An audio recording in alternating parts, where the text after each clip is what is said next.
राजनीतिक मतभेद हैं, जितने राष्ट्रीय विषय हैं उस पर कीजिए ना, पर ऐसे विषय जहाँ पे दुनिया आपको देखे दूर के माध्यम से जिस तरीके से भारत ने बिना किसी सिविलियन को किसी भी तरीके का नुकसान पहुँचाए सिर्फ आतंकी अड्डों को निशाना बनाकर उसको समाप्त करने का काम के बारे में किसी ने कोई इस तरीके की टिप्पणी की।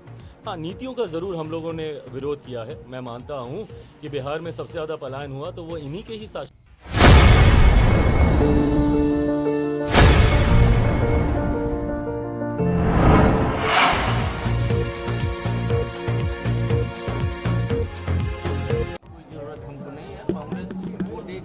मिसयूज कर रहे हैं, चुनाव है इसलिए ऐसा कर रहे हैं। देखिए, आपको जितना विवाद करना है, जितने राजनीतिक मतभेद हैं, जितने राष्ट्रीय विषय हैं उस पर कीजिए ना, पर ऐसे विषय जहाँ पे दुनिया आपको देख रही है, हमारे देश की, भारत की कैसी छवि आप दे रहे हैं और इसका कारण क्या है मेरी समझ के परे है। कांग्रेस के उन्हीं के पार्टी के नेताओं का तो नाम दिया गया है ना। अब कौन कांग्रेस में है और कौन कांग्रेस का है, अगर आपको इतना ही संदेह अपनी ही पार्टी के लोगों पर है तो फिर उनको पार्टी में आप लोग रखते क्यों हैं? और जब अंतर्राष्ट्रीय विषयों पर आप इस तरीके से विवाद खड़ा कीजिएगा तो भारत की किस तरीके की छवि इंटरनेशनल प्लेटफॉर्म पे आप दे रहे हैं। शिवसेना से भी जो उद्धव ग्रुप है, उनकी पार्टी के जिस सदस्य का नाम दिया गया है, उनको तो रोज चैनल पे ये कहते हैं कि जाइए पार्टी का पक्ष रखिए, और उसके बाद आपको उस नाम पे विवाद हो रहा है। हकीकत ये है कि इन लोगों की अपनी पार्टी में फर्दर ग्रुप्स बने हुए हैं, इन लोगों के अपने अलग गुट बने हुए हैं, और इन लोगों को तकलीफ इस बात की है कि इनके चहेते गुट का जो इनके सामने गणेश परिक्रमा करते हैं उन लोगों का नाम नहीं दिया जा रहा है, और ऐसे लोगों का नाम दिया जा रहा है जो कि सही में काबिल हैं, काबिलियत रखते हैं, अंतर्राष्ट्रीय मंच पर भारत की बातों को रखने के लिए सामर्थ्य हैं, उन लोगों का नाम दिया जा रहा है। इन लोगों को काबिल लोगों को प्रमोट नहीं करना, क्योंकि इनकी सेल्फ इनसिक्योरिटी शुरू हो जाती है कि कहीं ये हमसे आगे ना निकल जाए, और ये लोग ऐसे लोगों का नाम देना चाहते हैं जो सिर्फ गणेश परिक्रमा करें। आज की तारीख में जब दुनिया आपको देख रही है और एक इतना बड़ा विषय भारत के ऊपर जिस तरीके से ये आतंकी हमला हुआ, भारत ने जिस तरीके से मुंह तोड़ जवाब देने का काम किया, ऑपरेशन सिंदूर के माध्यम से जिस तरीके से भारत ने बिना किसी सिविलियन को किसी भी तरीके का नुकसान पहुंचाए सिर्फ आतंकी अड्डों को निशाना बनाकर उसको समाप्त करने का काम किया, ये ऐसे विषय हैं जो अंतर्राष्ट्रीय मंच पर जाने ज़रूरी हैं। और ये कोई पहली बार इस तरीके का डेलीगेशन नहीं भेजा जा रहा है, इससे पूर्व में भी ये सारी बातें हुई हैं, यूपीए के वक्त भी ये सारी बातें हुई। तो उस वक्त इन लोगों ने तो कोई एतराज़ नहीं जताया था जब यूपीए के गठबंधन का नेतृत्व स्वयं कांग्रेस कर रही थी। तो ऐसे में अंतर्राष्ट्रीय मंच पर जाकर भारत को यूनिट अपने आप को रिप्रेजेंट करना है।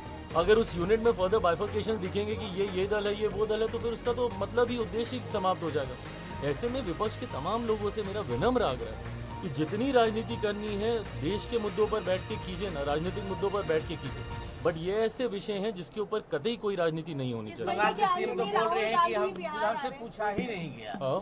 बंगाल के सीएम बोल रहे हैं कि हमसे पूछा ही नहीं गया।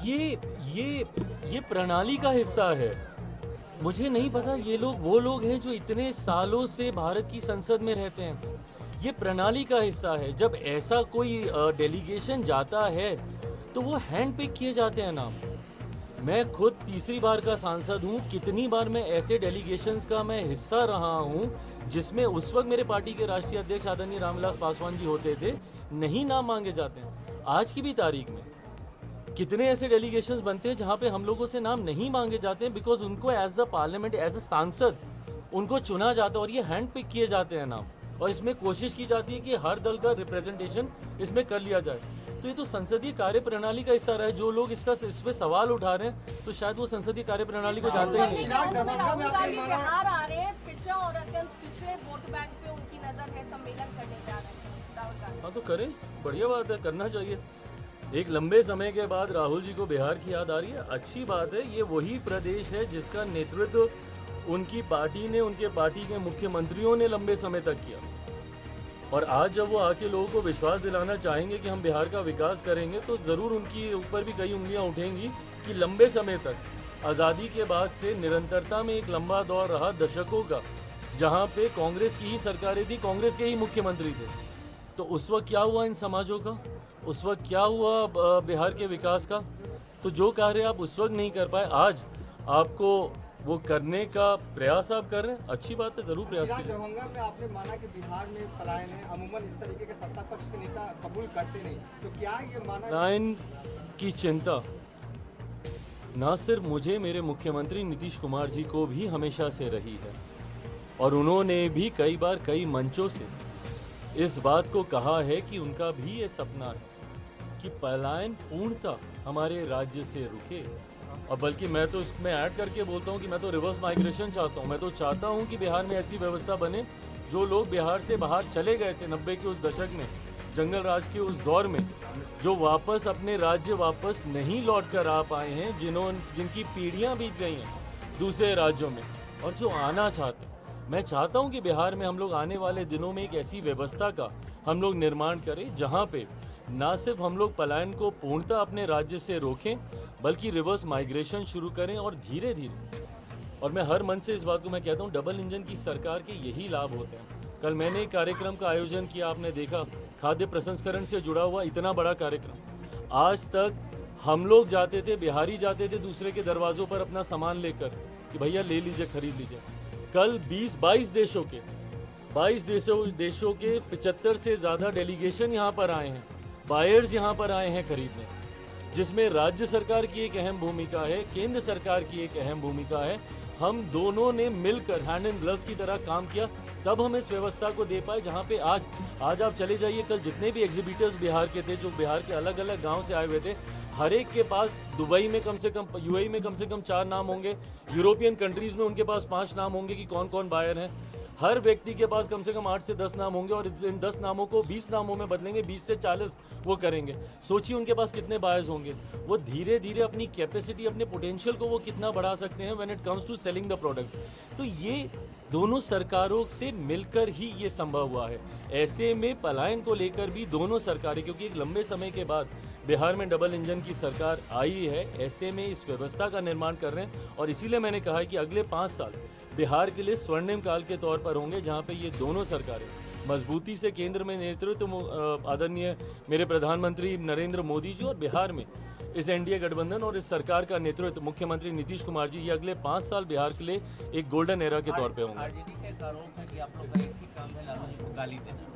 अरे प्रभु, मेरे लिए तो वो पिता, तो आपकी कार्यशैली से जरूर एतराज हो सकता है, और अगर किसी ने दिए तो सबसे पहला व्यक्ति मैं खड़ा होऊंगा अगर लालू जी के बारे में किसी ने कोई इस तरीके की टिप्पणी की। हाँ, नीतियों का जरूर हम लोगों ने विरोध किया है। मैं मानता हूँ कि बिहार में सबसे ज़्यादा पलायन हुआ तो वो इन्हीं के ही शासनकाल में हुआ। मैं मानता हूँ कि बिहार बद से बदहाली की कगार पे गया तो इन्हीं के ही शासनकाल में हुआ, और आज की तारीख में इन बातों को जनता तक लेकर भी जाना जरूरी है, क्योंकि इस बार का जो फर्स्ट टाइम वोटर होगा उसको नहीं पता होगा कि 90 का दशक कैसा है, किस दौर से हम लोग बिहार को निकाल कर लेकर आए हैं।